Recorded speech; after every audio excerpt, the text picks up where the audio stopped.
Kamusta mga kabasketbolista? Tinambakan ng DLSU Lady Archers ang FAU Lady Tamaraos 89-65. Best player of the game si Loisa San Juan sa likod ng kanyang 34 points, 6 rebounds at 2 steals. Tinambakan din ng NU Lady Bulldogs ang Adamson Lady Falcons 74-52.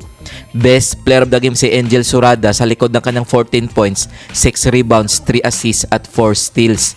Kung bago ka pa lamang sa channel na to, mag-like na at subscribe. Heto ang team standings as of September 25, 2024.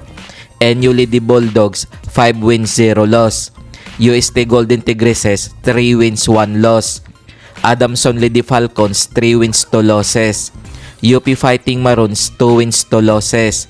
Kung umabot ka dito sa video na to, mag-like na at subscribe. Ateneo Blue Eagles 2 wins 2 losses. UA Lady Warriors 1 win 3 losses. DLSU Lady Archers 1 win 4 losses. FAU Lady Tamaraos 1 win 4 losses. Heto ang mga laro ngayong September 28, 2024 na gaganapin sa Mall of Asia Arena.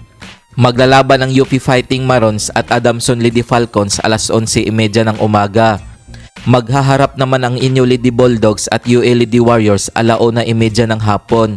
Kung nagustuhan mo ang video na to, mag-like na at subscribe.